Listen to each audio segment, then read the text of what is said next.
Hey folks, welcome to another episode of Cutter One. I'm your host, Jay Just Jay, your resident troublemaker, your resident culture warrior. I hope you are all doing well. It is the middle of the week, just 2 more days till the weekend. Let's hope that it is an easy downhill coast right into the weekend. That would be awesome. All right, folks, let's get right into it. This story coming to us from the good folks over at Screen Rant, and this is from Kaylina Pierce Bohan, and it says 9 cut storylines Lord of the Rings remakes could bring back.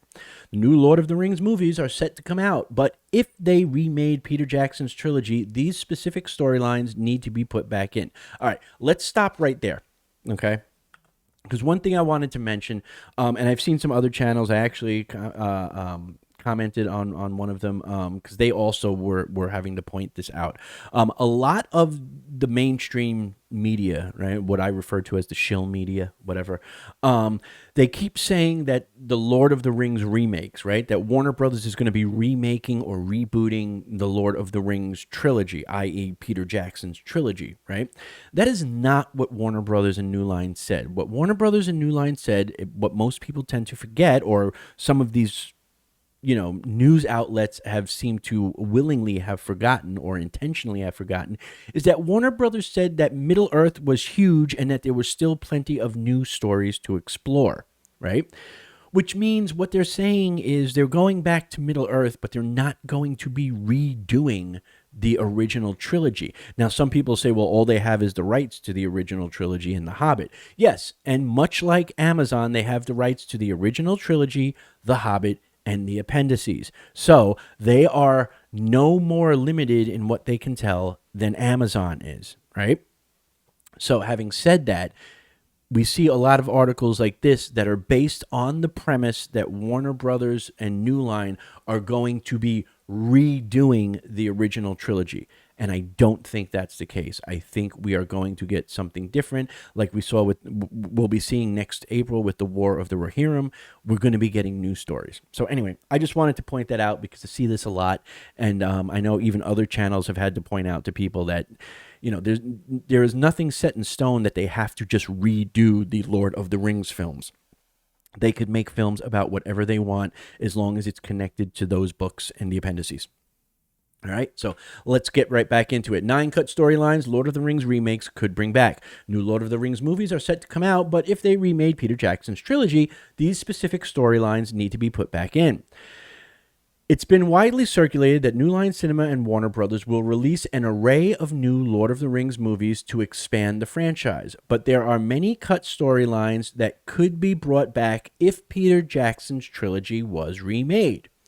Though popular, Jackson's movies were hardly true adaptations of J.R.R. Tolkien's high fantasy opus, and many events, characters, and themes were removed to focus more predominantly on Frodo and the Fellowship getting the One Ring to Mordor, which was kind of the point of the Lord of the Rings trilogy, but I digress. These changes had the unintended consequence of making certain narrative elements confusing, not to mention obfuscating some characters' motivations. Given how dense Middle-earth lore is, it was a daunting task for Jackson to include everything from the novels in his films, and he had to be judicious and economic with his choice of what to keep and what to cut. But though the new Lord of the Rings movies may be Tolkien's nightmare, and dilute the sprawling world building that he contributed to the fantasy genre, there's always the chance that Jackson's movies will be remade with these important storylines included. They would not only give context to certain parts of the plot, but offer a sense of cohesion to a quest that has its origins steeped in Middle-earth history. Okay, there's a lot that if I really want to nitpick about this, I could say. But I'll let it go for right now. All right, let's continue. Okay, number 9. The Ranger's Dunedain role in protecting the Shire, or Dunedain, I'd say Dunedain role in protecting the Shire. The Rangers seem to be treated with suspicion and fear in the Lord of the Rings trilogy when in fact they protected the Shire. Aragorn Strider's ancestors came from the kingdom of Arnor, and the hobbits were permitted to settle in the Shire as subjects under their own jurisdiction, aiding Arnor in times of need until it was destroyed by the Witch King. Though the Dunedain, long-living men of great wisdom and strength, were mostly destroyed, many of them became rangers of the north who secretly watched over the citizens of their once great kingdom.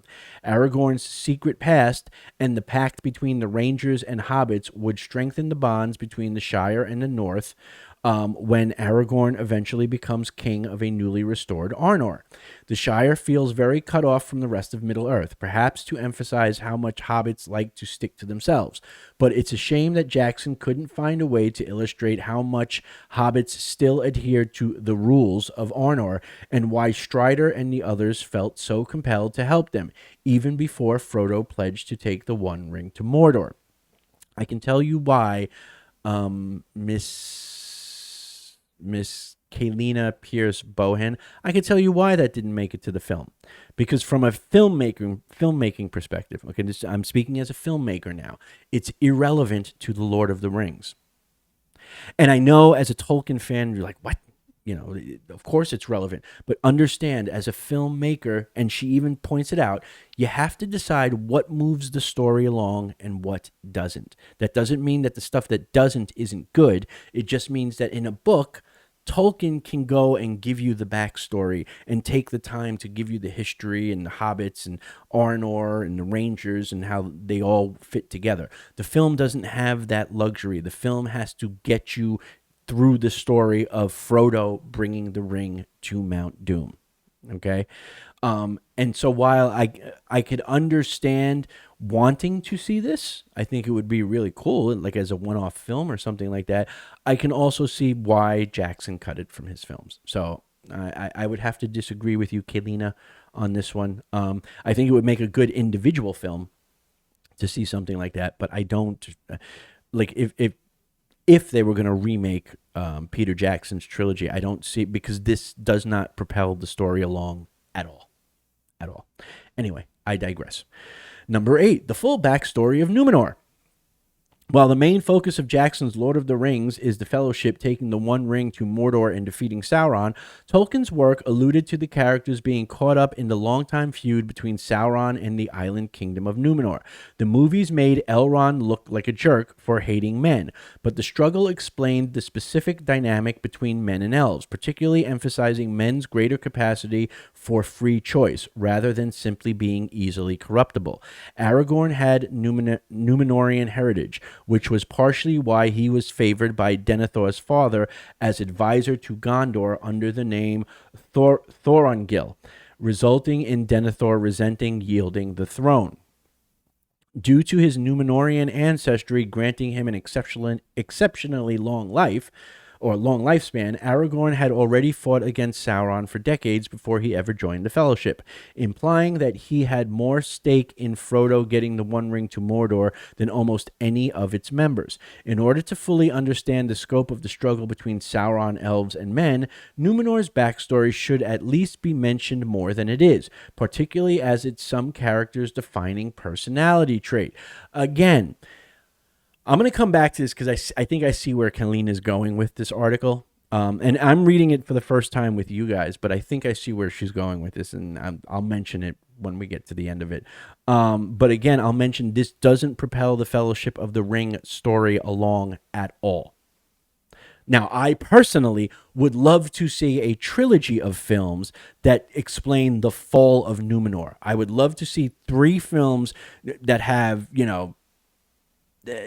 Sauron being brought to Numenor and how he corrupts them, and the human sacrifices and the worshiping of Melkor and all that stuff, and eventually culminating in the 3rd film where the Numenorian fleet heads off to the Undying Lands, or heads off to Valinor, and eventually Numenor gets destroyed. I would love to see that as a trilogy of films. However, in relation to the Lord of the Rings story, the story of Frodo and the Fellowship bringing the One Rings to Mount Doom, it doesn't drive the story forward. Again, if what I said with the first one doesn't make any sense. So wanting more of this in the Lord of the Rings remake, if you will, wouldn't make any sense. So let's continue. 7. Eärendil and the Silmarils. Galadriel's fellowship gift to Frodo might have have referred to Eärendil as the elves' quote brightest star, but he was actually a famous mariner who guarded the sun and moon on his journey to Valinor, carrying a Silmaril that Luthien had taken from Morgoth at the end of the First Age. Not only was he the father of the first king of Numenor, but also of Lord Elrond, and because he was half-elven, passed on the ability for his offspring to choose to remain elves or become mortal. Elrond would choose to remain an elf, but his brother would not, and Arwen would eventually have the same choice.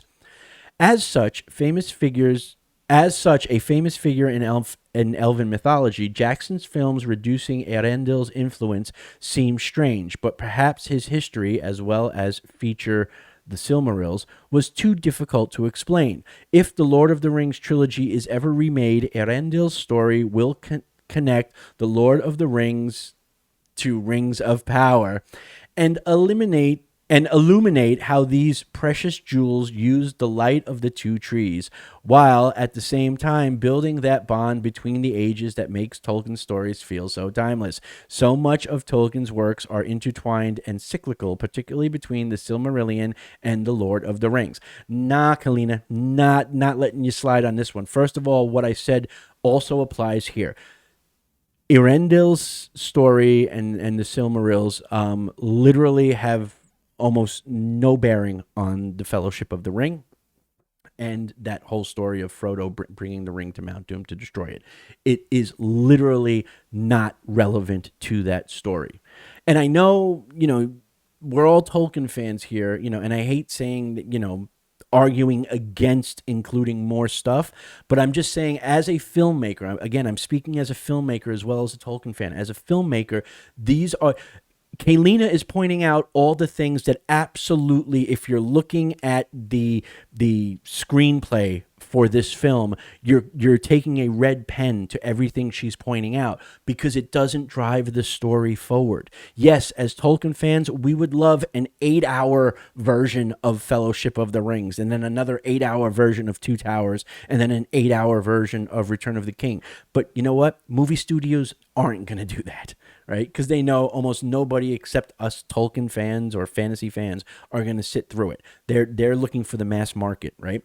And what that means is that you have to keep the story moving forward. One of the things that makes his films work so well is that almost no frame in those movies, in the extended editions, almost every single frame of those films is used to move the story forward, whether it's character development, whether it's establishing a location, whether it's dialogue. Every single frame is used to its fullest to move the story forward. And so far, every single thing that Kalina has suggested does not do that, and rightfully should not be in a Lord of the Rings movie or trilogy of movies. Having said that, particularly hard idea that we need to do this to sort of link the Lord of the Rings movies and the Rings of Power. No, we don't want to link those, Kalina, because the Rings of Power suck. They totally discard the lore, and we all know it, and we are all disgusted by it, and that is why that show has so much hatred directed at it. So let's not try to slip one in there, because we ain't buying it. At least I'm not. So fuck that. Anyway, let's continue. Number 6, Scouring of the Shire. One of the absentee storylines fans lamented most in Return of the King was any reference to the Scouring of the Shire, a chapter devoted to how much Frodo, Sam, Merry, and Pippin's home has changed since their quest to destroy the One Ring. There's a rot to the inhabitants, buildings, Bag End, and even former pubs, known for their warmth and hospitality, have been closed. After run-ins with ruffians, the local hobbit constabulary cops, and other unsavory people, the hobbits have enough and decide to raise their peers in protest of the new malaise that blankets their home.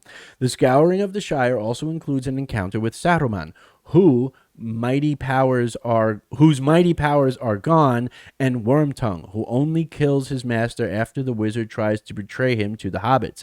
As the Shire represents the very thing worth the hobbits risking their lives, seeing that all their hard work still didn't save the Shire was an emotional gut punch. But their response to the dilapidation, and Sauron highlighted that after their epic journey, they had acquired the necessary abilities to meet their challenges head on. Again, you could show it. As a Tolkien fan, I would love for you to show it. As a filmmaker, I understand why Peter Jackson didn't. It doesn't tell you anything new. Peter Jackson having the hobbits return when they're riding on the horses and they sort of look at that, the cranky old woman, and she's sort of shaking her head like, these guys again, right? And them sort of just being like, hey, what's up? What's up? And they're riding on the horses with their capes and stuff like that, right? And then going out and having a beer at the tavern, and then Sam having the guts now to finally talk to Rosie, and then eventually he marries Rosie, right? All of that does the same thing. It shows you how they've been changed by the mission, right? So the scouring of the Shire, it works, and I love it as part of the books. As part of the films, it's not necessary. Again, Kalina's pointing out things that, as a Tolkien fan, sure, you want to see every single page brought to the screen. But as a filmmaker, I could tell you, it's not how it works, and it's not going to happen. The scouring of the Shire would just be a half hour, 45 minutes of what Peter Jackson did with those few scenes that I mentioned, them riding back in on the horses, looking regal, right? Them going as a group, going to the tavern and getting their beers, and Sam having the guts to finally go ask Rosie to dance and then eventually marrying her and stuff like that. That shows how they changed. You don't need the scouring of the Shire. And I know it's weird because some of you are like, but Jay, you're arguing against showing more Tolkien. I understand that. But I would rather we show Tolkien in the best light than just throw things on screen that are half-assed and don't serve any point, and half the people watching it go, why are we seeing this? We already know they changed. Anyway, let me continue.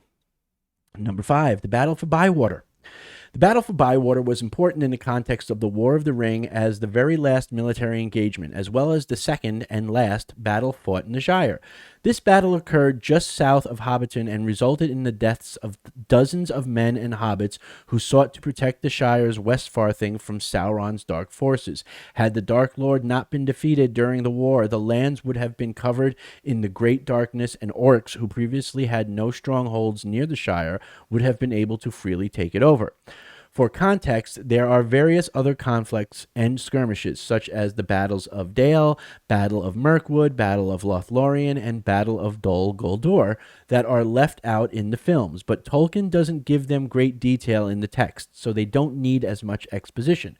The Battle of Bywater would have shown hobbits bravely defending their homes, and while Jackson might have thought it wasn't exciting enough to include in Return of the King, a future movie could highlight the emotional poignancy of that moment, considering they had no idea if Sauron's forces would prevail or what was going on with the Fellowship.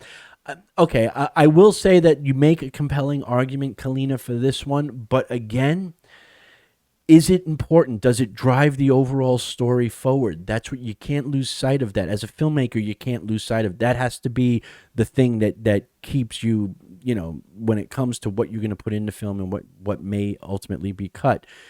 What tells the story? What moves the story forward to, it makes it take the next step? I mean, you could have done a montage, maybe, maybe show, 15 seconds, 20 seconds of the different battles going on. Maybe the Battle of Dale, the Battle of Lothlorien, the Battle of Bywater, and the Battle of Dol Guldur as a sort of montage as to like what's going on, say, while you have the main story playing out. But I don't think focusing on them would do anything to drive the story forward. All right, number 4, the Old Forest, Tom Bombadil, and the Barrow Downs. The Old Forest section is one of the biggest things Jackson's trilogy left out. Even if it distracts from the Fellowship of the Ring's main focus, it features Tom Bombadil, Goldberry, and Old Man Willow, 3 nature spirits that provide context for things that happen later in the movies. It's an important section about the encroachment of elves and men on the natural environment when trees have held dominion over Middle-earth for far longer. The Old Forest remembers its injuries, particularly the corrupted Old Man Willow, and is hostile to hobbits, men, and anything on 2 legs. Not only does the Witch King awaken the Barrow Wights in the Old Forest, but they nearly prevent the hobbits from passing through until Bombadil rescues them. The spirit provides them with the Cardolan swords that are deadly to the Nazgul. This little side story gives the knife that Merry uses in the battle against the Witch King of Angmar some context, even if it's Eowyn who eventually kills him. The Old Forest section and characters like Bombadil make are more representative of Tolkien's environmentalist leanings, much more so than Ents being turned into literal trees. Again, I'm not buying this one, Kalina. It doesn't. It actually, I'll say it, and I know some of you fellow Tolkien fans may not necessarily like me anymore for saying this, and I understand that, and I'm sorry, but that section of the book with Tom Bombadil and Goldberry and Old Man Will and stuff, to me was the least appealing portion of the trilogy. There, I said it. I was not a fan of Tom Bombadil and Goldberry in that whole section of the book. Too much damn singing, if you ask me, right? Everything was a fucking poem. Everything. Okay? Hated that section of the book. Literally, the first time I was reading it, I almost didn't make it through that section of the book. Now, obviously, I'm glad I did, because I did. But if you had asked me, like, if you told me, listen, J.R.R. Tolkien's spirit says that you are allowed to make one change to his works, what would it be? I would excise that section from the story, because it just didn't appeal to me. To me, like I said, it was too long, too drawn out. It asked questions that never got answered, like who is Tom Bombadil? Why does the ring not affect him? You know what I mean? It set up really good questions. Don't get me wrong; they're really good questions, but they go unanswered, right? To this day, they've gone unanswered, right? And so I don't think putting these back in the movie will change anything. And if the rumors are true that the Rings of Pewter is going to have Tom Bombadil in it, you watch how well that goes over. Anyway, I will continue. Number 3, Gildor and the Elves in the Shire. In Jackson's Lord of the Rings film, the Shire seems somewhat isolated, but there were more elves around than just the group that Frodo, Sam, Merry, and Pippin see strolling through the woods. For one thing, there was Gildor Inglorion, a Noldor elf who inadvertently saves Frodo from a ring wraith without ever knowing that he's traveling to Mordor to destroy the One Ring.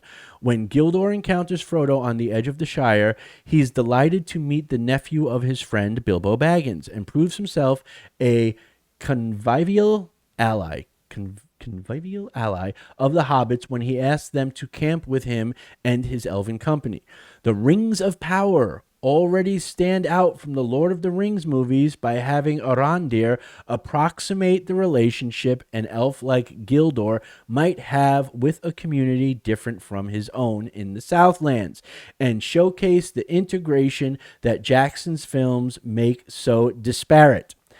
It's through Gildor's network of elves that other characters like Aragorn know of Frodo and his quest, and Glorfindel rides to protect him after more ring wraiths attack on Weathertop. Middle-earth is more interconnected in the novels than the films indicate, partially due to Gildor's influence. Okay, first of all, if you have to bring up the Rings of Power to illustrate your point, you've failed. You've simply failed. If you're saying, see, this is because the Rings of Power does this exact thing so well, well, then that's why we don't want it. That's why it should never be put on screen. There, I said it. I don't care if people are offended by it, I don't give a shit. No. I mean, maybe. This is probably, now, the Rings of Power thing aside, the rest of it, maybe, because if you add just like another 10 minutes, it wouldn't hurt. Okay? So that one, I might be, there's a little wiggle room there. Number 2, Glorfindel and almost joining the Fellowship. In some ways, it's strange that an elf as well known as Glorfindel, Lord of the House of the Golden Flower, wouldn't get a royal treatment in Jackson's films. After the fall of Gondolin in the First Age, Glorfindel died, but was returned a millennia later to Middle-earth because of his bravery, imbued with powers from the Valar to act as their emissary. He wasn't an elf high king, but he fought the forces of Melkor, Balrogs, and distinguished himself fighting beside many kings, including King Turgon and Thorondor, king of the Eagles.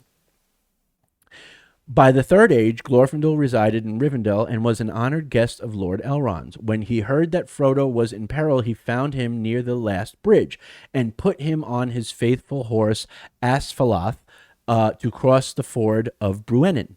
He nearly joined the Fellowship, but was considered too conspicuous for a secret journey to Mordor. Handsome, powerful, and highly skilled in combat, Glorfindel is the closest to a superhero Tolkien wrote, and would make an obvious choice for a standalone movie if his storyline didn't make it into The Lord of the Rings.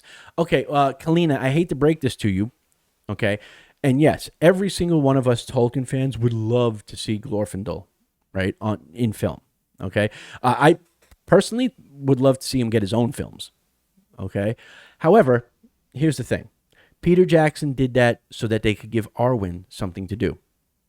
Because, let's not forget, in the books, Arwen shows up like 3 times, and 2 of the times she's just serving drinks, right? She's bringing trays of wine to her daddy and other people, right? She's almost non-existent in the books. And so they opted to give her more to do, to make her a bigger player, right? And the way they chose to do that was they gave her some of the things that should have been done by Glorfindel, i.e. rescuing Frodo from the ring wraiths and so on and so forth. Now, the thing is that you would literally set up a no-win situation for Peter Jackson there, because as a Tolkien fan, you criticize the fact that, well, he gave that to Arwen and took it from Glorfindel, and that's just not right. It was Glorfindel that done that. We want to see Glorfindel, right? And that's what Kalina's saying. That's what you're saying, Kalina. Put that back in. If there's a remake, that should be put back into film. The problem is, then you take away from Arwen, and now you have Arwen just be nothing more than background eye candy. That's literally what she becomes. You start giving Glorfindel back the things that he did in the book, and Arwen eventually goes back to just serving wine to her daddy's dinner table. So you make the call, Kalina. My gut tells me that you're not the type of person that would want to see Arwen pushed to the back and become basically a stylized NPC. Something's telling me that because she's a strong, independent elf woman, you would want her to do more. But you can't if Glorfindel is the one that's doing what Glorfindel does in the books. So there you go. Make of that what you will. And number 1, Elladan and Elrohir, Elrond's sons.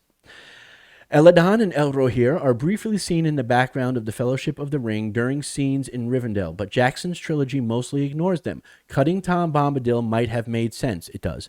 But Elrond's sons were influential during the War of the Ring and had a close relationship with the Dunedain, the Rangers of the North, and men in general. They grew up with Aragorn after his father Arathorn II was slain during an orc hunting party, and Lord Elrond brought him to Rivendell and ended up joining him in many prominent battles, including as part of the Grey Company in the Battle of the Black Gate.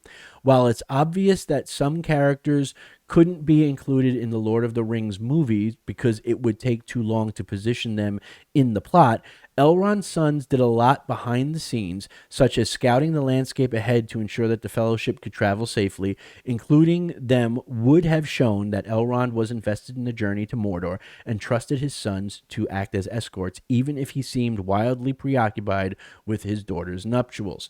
All right. So, yeah. No, again, not vital to the story. Doesn't push the story forward in any way, shape, or form. As a filmmaker, I cut that too. Again, now, before anybody in the comment section starts trying to ream me a new one, I will say this one last time. As a Tolkien fan, I would love to see all the things that Kalina is mentioning here. Although I question some of her reasons, it seemed to me like she was more taking pot shots at Peter Jackson's trilogy than anything else. And it's subtle, and it's slick, and it's smart, but it's obvious nonetheless, right? Like, although I think I just, yeah, no, like you can clearly see what this is doing. This is like, let's point out all the flaws in Peter Jackson's versions, right? And try to get Tolkien fans on board with saying how flawed his was, and hopefully this is what they do. And no, yeah, I as a Tolkien fan, I would love to see all these things brought to life on screen. As a Tolkien fan, as a filmmaker, I know why they weren't, and I know why they shouldn't be. Okay, unless you're going to devote entire movies to them or those characters. Okay, the Shire got cut for the Scouring of the Shire, I should say, got cut because it was literally, it could be shown in a quick succession of very short scenes that took about 2 minutes of screen time. Okay, because the overall takeaway from the Scouring of the Shire is showing how the hobbits have changed.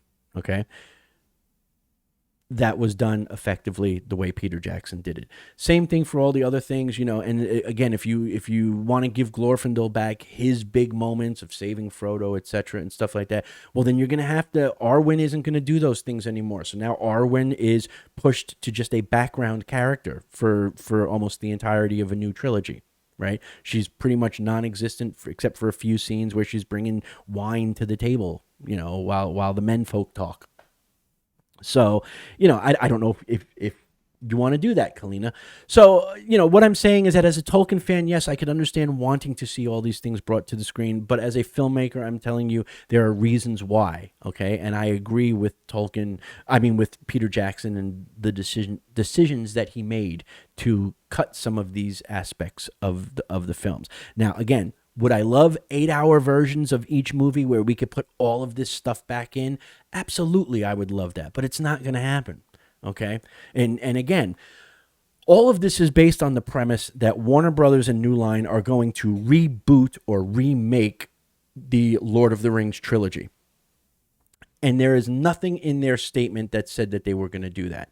Their statement was they're basically going to make more Lord of the Rings movies. And they specifically said that Middle-earth was large and that there was still plenty of stories that were unexplored.